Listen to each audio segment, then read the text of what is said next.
안녕하세요. 오늘은 수요 신앙 강좌 예레미야 개론 8번째 시간을 갖도록 하겠습니다. 제목은 새 언약이며 이것을 풀어서 이야기한다면 마음에 새기는 신앙이다, 이렇게 이야기할 수 있을 것 같습니다. 지난 7강에서 우리는 예레미야의 고백록을 함께 살펴봤지요. 예레미야가 하나님 앞에 자신의 아픔과 원망까지도 숨김없이 쏟아놓는 기도를 보면서 솔직한 기도야말로 하나님과의 깊은 관계에서 나오는 것이다 라고 하는 것을 배웠습니다. 오늘은 예레미야서 전체에서 가장 높은 봉우리라고 할 수 있는 본문에 오르게 됩니다. 바로 새 언약의 말씀이지요. 이 본문은 구약 전체에서도 손에 꼽히는 중요한 말씀입니다. 우리가 읽는 신약 성경이라는 이름이 바로 여기에서 나왔다라고 볼 수 있습니다.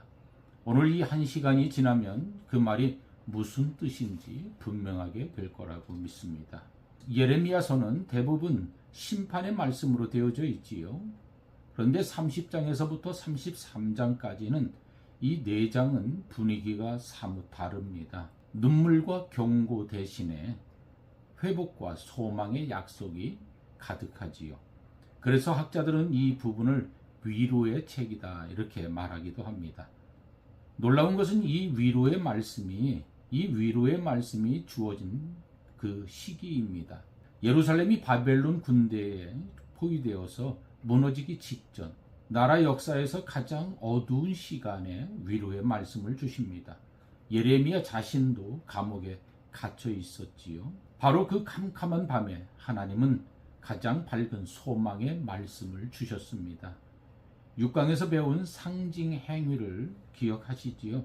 썩은 뱃띠에 대한 이야기, 독신 생활, 그리고 애곡과 잔치 참석을 금지하는 것, 토기장이의 진흙과 옹기 깨뜨리는 것, 나무 멍에를 매는 것, 돌을 매던 책을 강에 던지는 것 등에 대한 상징 행위 우리가 살펴보았습니다. 6강에서. 이 무렵 예레미야는 감옥에 갇힌 채로 고향 아나돗에 밭을 삽니다. 곧 빼앗길 땅을 굳이 돈을 주고 산 겁니다. 왜 샀겠어요? 이것은 이 땅에서 다시 밭을 사고 팔 날이 반드시 온다는 하나님의 약속을 몸으로 보여준 행동이었던 거지요. 오늘 본문 31장 31절에서 34절은 바로 이 위로의 책 한가운데 있는 절정이다 이렇게 볼 수 있습니다. 새 언약을 이해하려면 먼저 언약이라는 말부터 짚어야 합니다. 히브리어로 언약은 베리트라고 하는 말입니다. 구약 성경에 아주 많이 등장합니다. 그래서 약 280번, 어떤 학자는 284번이다 이렇게 말하고 어떤 학자는 287번이 나온다 이렇게 말합니다. 그래서 그냥 어림잡아 280번 정도, 엄청나게 많이 나오는 거죠. 그만큼 이 언약이라고 하는 말이 성경 전체를 꿰뚫는 중심적인 언어다 이렇게 볼 수 있습니다. 재미있는 것은 이 히브리어로는 언약을 맺는다라고 하지 않습니다. 언약을 자른다 이렇게 말해요. 즉 카라트 베리트라고 말한다는 겁니다. 창세기 15장을 보면 그 이유를 알 수 있어요. 옛날 사람들은요, 언약을 맺을 때 짐승을 둘로 쪼갭니다. 그리고 그 사이로 지나가게 되지요. 내가 이 언약을 어기면 이 짐승처럼 되어도 좋다, 쪼개져도 좋다 라고 하는 목숨을 건 약속이라는 것이 언약이었습니다. 언약은 그냥 계약서에 도장 찍는 일이 아니라 생명을 건 관계의 약속이었던 것입니다.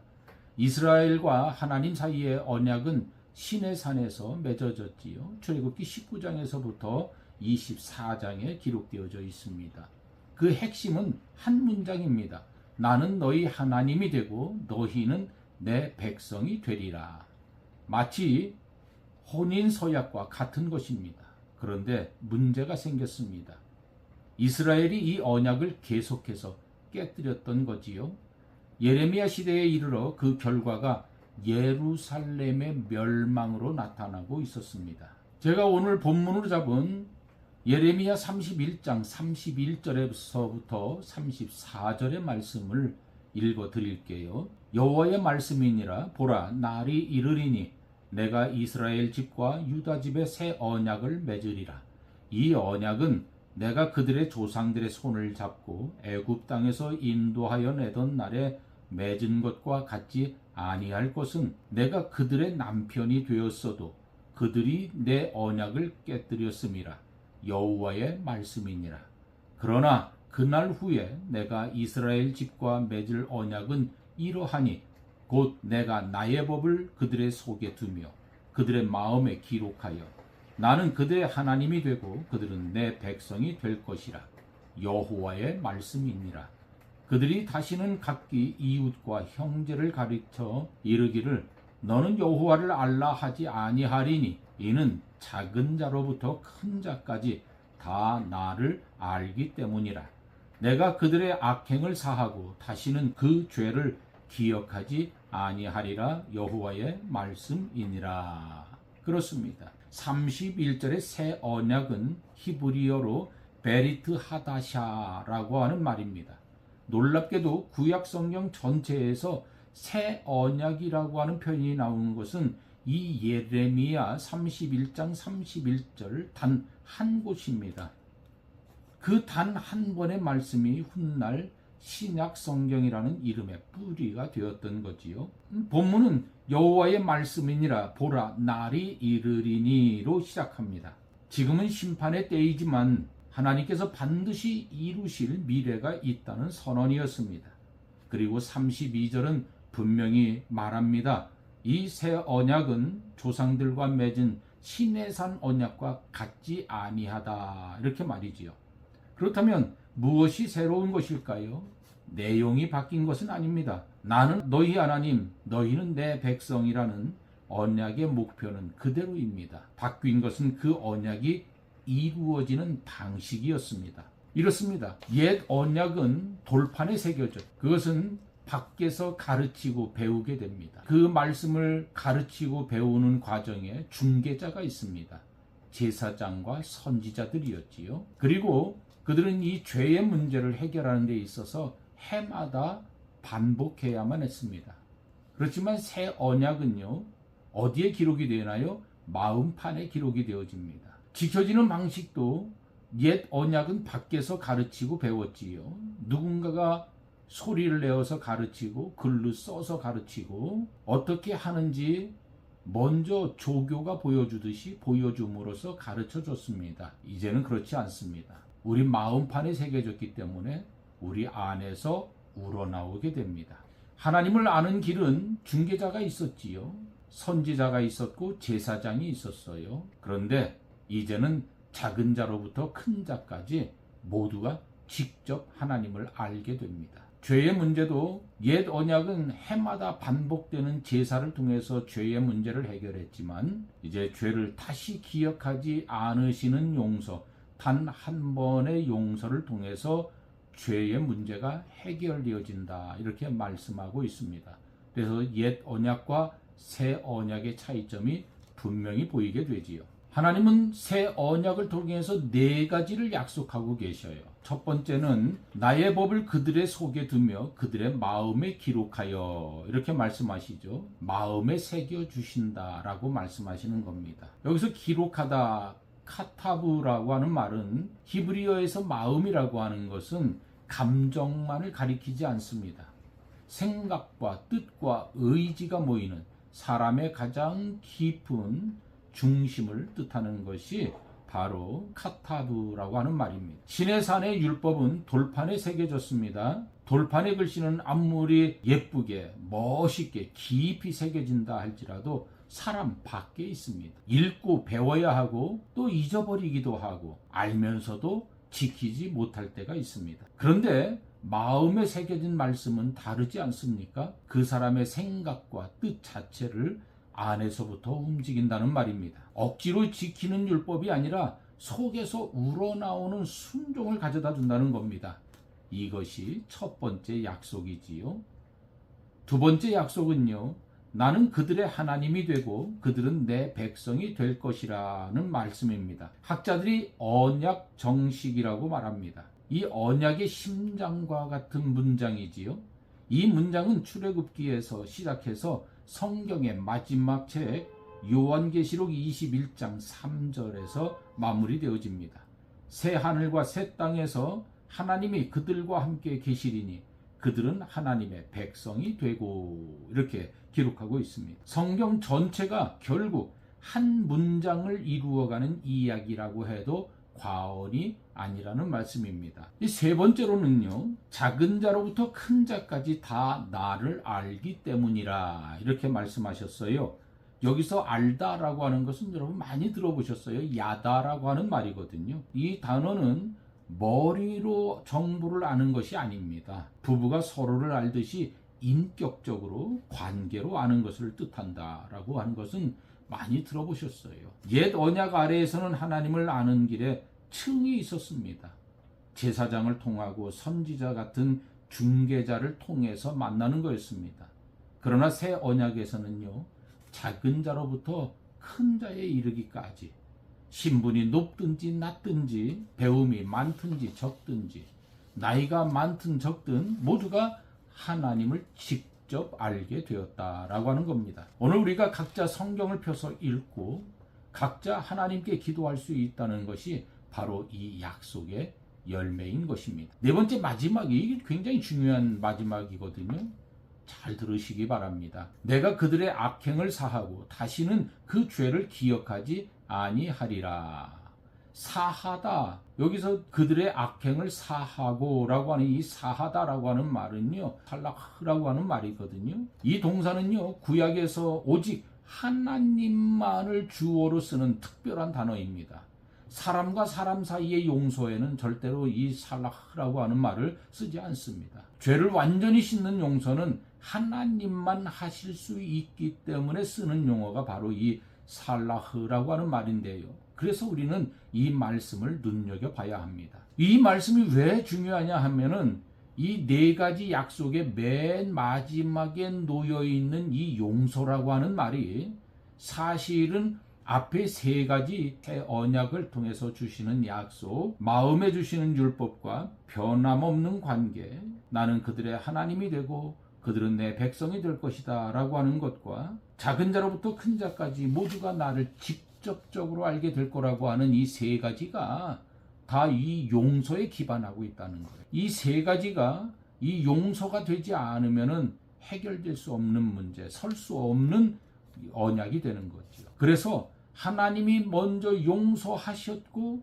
그 말씀이 새겨지고 관계가 회복되어지고 하나님을 알게 되는 것이다. 이렇게 이 예레미야서는 우리에게 가르쳐주고 있는 거예요. 새 언약이라고 하는 것은 다르게 말하면 우리의 결심에 서 있지 않아요.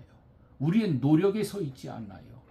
하나님의 용서하시는 용서 위에, 사랑의 용서 위에 세워지는 것이 새 언약이다라고 하는 것을 우리가 알 수 있는 거지요. 사랑하는 성도 여러분, 우리는 하나님을 아버지라고 부릅니다. 그렇지요? 우리는 하나님의 자녀라고 일컫고요. 하나님 안에서 우리는 형제, 자매라고 우리는 스스럼 없이 이야기하는데 그 근거가 뭐냐? 하나님께서 우리를 용서하시고 우리의 하나님이 되어주셨다라고 하는 그 하나님의 새 언약 안에서 이루어진다는 사실을 우리는 기억해야 된다는 말씀입니다. 자, 그러면은 아까 말씀을 드렸듯이 예레미야가 이 글을 쓰고 밭을 사던 그때는 어느 때라고요? 바벨론이 예루살렘을 향해서 희뿌연 먼지를 뿌리고 흩날리고 말발굽 소리가 천지를 진동하여 그 진동이 느껴지는데 창자가 끊어지는 것 같았다라고 하는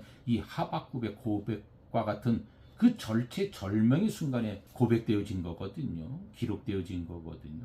그러면 이 새 언약이 이루어졌느냐라고 하면은 예수 그리스도를 통해서 이루어졌다는 거예요. 예레미야가 이 말씀을 선포하고 약 600년이 흘렀습니다. 까마득한 시간이지요. 지금부터 조선시대 초기보다도 더 이전에 고려시대쯤 언약이 있었는데 그 언약이 지금쯤 이루어진다라고 보시면은 그 기간이 얼추 맞을 거라는 생각이 들어요. 예수님께서 잡히시던 밤 제자들과 마지막 만찬을 나누시면서 잔을 들고 이렇게 말씀하셨어요. 저녁 먹은 후에 잔도 그와 같이 하여 이르시되 이 잔은 내 피로 세우는 새 언약이니 곧 너희를 위하여 붓는 것이라. 누가복음 22장 20절의 말씀입니다. 이 잔은 내 피로 세우는 새 언약이니, 예수님은 예레미야 31장의 새 언약을 정확히 가리키고 있습니다. 창세기 15장에서 짐승을 쪼개어 언약 맺었듯이 새 언약은 예수님 자신의 몸과 피로 세웠다는 겁니다. 언약은 생명을 건 약속이라고 말씀드렸지요. 새 언약에서 그 생명을 내어놓으신 분은 우리가 아니라 하나님의 아들이셨습니다. 그리고 히브리서 8장은 오늘 본문 예레미야 31장 31절에서 34절을 처음부터 끝까지 그대로 인용하고 있는 것을 보게 돼요. 신약 성경이 구약을 인용한 본문 가운데 가장 긴 인용이다, 이렇게 볼 수 있는 거지요. 초대교회는 예수님 안에서 이 새 언약이 이루어졌다고 믿었어요. 그래서 예수님에 관한 책들을 새 언약의 책, 곧 신약 성경이라고 부르게 됐던 겁니다. 우리가 성찬의 잔을 받을 때마다 우리는 예레미야 31장 31장의 이 약속 안에서 서 있는 것이지요. 이제 이 말씀을 우리 자신에게 가져와 보도록 하지요. 신앙의 연륜이 깊을수록 조심해야 할 것이 하나 있어요. 습관은 남았는데 마음은 식는 겁니다. 뚝배기는 있는데 다 식어서 그 안에 음식이 먹을 수 없도록 식어진 겁니다. 뚝배기에 음식을 담는 이유는 뜨겁게 먹자고 뚝배기에 담는 거 아니겠습니까? 그런데 그 음식이 차갑게 식어서 입에 넣는 순간에 깜짝 놀라서 에이 못 먹겠네 이러고 뱉어내는 거지요. 습관만 남고 마음은 식어버린 것이 바로 이 뚝배기 안에 식은 음식과 같다, 이렇게 말씀드리면 조금 과할지 모르겠지만 좋은 예가 되리라고 믿습니다. 예배당에 앉아있는 습관, 익숙한 찬송, 외워서 하는 기도, 이런 것들은 남아있는데 마음판의 글씨는 희미해질 수 있습니다. 예레미야가 옛 언약 백성에게서 본 문제가 바로 이것이었어요. 돌판에는 있는데 마음에는 신앙이 없습니다. 새 언약의 은혜는 그 반대 방향을 가리키고 있어요. 밖에서 안으로, 형식에서 마음으로입니다. 말씀을 눈으로 읽는 데서 그치지 않고 마음에 새겨질 때까지 곱씹는 것, 성경은 이것을 묵상이라고 그러지요. 그리고 넘어질 때마다 기억할 것이 있습니다. 이 언약을 붙들고 계신 분은 내가 아니라 하나님이시며 그 토대는 나의 결심이 아니라 다시는 기억하지 아니하리라 하시는 하나님의 용서라는 사실입니다. 그래서 저는 여러분들에게 두 가지의 생각해 볼 질문을 드리고 싶습니다. 첫째로는 내 신앙 가운데 돌판에만 남아있는 것, 습관으로는 하고 있지만 마음은 떠나 있는 것은 어떤 것이 있을까요? 두 번째로는 내가 다시는 그 죄를 기억하지 아니하리라는 약속은 지금 나에게 어떤 의미로 다가오고 있습니까? 이 말씀이 여러분들에게 위로가 됩니까? 소망이 됩니까? 바벨론의 군대 말발굽 소리가 귓전을 울리고 있는 그 진동이 내 심장을 흔들고 있는 그 시간에도 하나님의 말씀으로 위로를 받고 꿈을 꾸며 소망할 수 있는 삶이 되느냐라고 하는 질문을 드리고 있는 거지요. 오늘 강의를 5문장으로 제가 요약을 좀 한번 해봤어요. 첫째로 예레미야 30장에서 33장 위로의 책은 예루살렘 멸망 직전 가장 어두운 때에 주어진 회복의 약속이다, 이렇게 볼 수 있고요. 두 번째로 새 언약 베리트 하다샤라고 하는 말은 구약 전체에서 예레미야 31장 31절에 단 한 번 나오는 신약 성경이라는 이름의 뿌리가 되었다라고 말씀을 드렸고요. 세 번째로는 새 언약이 새로운 것은 내용이 아니라 방식이다 라고 말씀을 드렸습니다. 돌판이 아니라 마음판에 새겨졌다는 이야기다 라고요. 네 번째로는 새 언약의 내 약속의 토대는 하나님의 용서에 있다. 내 결심과 내 결단과 내 노력과 수고에 기반하지 아니하고 하나님의 용서에 기반하고 있는 것이다 라고 말씀을 드렸어요. 그래서 예수님께서 내 대신 새처럼 짐승처럼 쪼개져서 새 언약을 이루셨던 거지요. 다섯 번째로 이 새 언약은 예수님의 십자가로 이루어졌고 성찬은 그 언약을 기억하는 자리다라고 말씀을 드렸습니다. 기도하시겠습니다. 은혜로우신 하나님 아버지 감사합니다. 가장 어두운 밤에 가장 밝은 소망의 말씀을 주시는 하나님을 오늘 배웠습니다. 무너져가는 예루살렘 한복판에서 새 언약을 약속하신 주님께서 저희 인생의 어두운 자리에서도 여전히 소망을 말씀하고 계심을 믿습니다. 주님, 우리가 오래 믿었으나 고백합니다. 돌판에만 남아있는 신앙이 저희 안에 있습니다. 습관은 남았는데 마음은 식은 자리들이 있습니다. 주님의 말씀을 저희 마음판에 새롭게 새겨 주옵소서. 밖에서 억지로 지키는 신앙이 아니라 속에서 우러나오는 사랑과 순종이 되게 하여 주옵소서. 내가 다시는 그 죄를 기억하지 아니하리라 하신 그 크신 용서가 우리 인생의 토대임을 믿게 해 주옵소서. 지난날의 실패와 부끄러움을 붙들고 있는 마음이 있다면 오늘 이 약속으로 놓아버리게 하여 주옵소서. 그리고 그 피로 새 언약을 세우신 예수님을 기억하며 성찬의 자리마다 감격으로 나아가게 하여 주옵소서. 작은 자로부터 큰 자까지 모두가 주님을 아는 은혜를 저희 교회에 부어 주시고 저희 각 사람이 남은 날 동안 마음에 새겨진 말씀으로 살게 하여 주옵소서.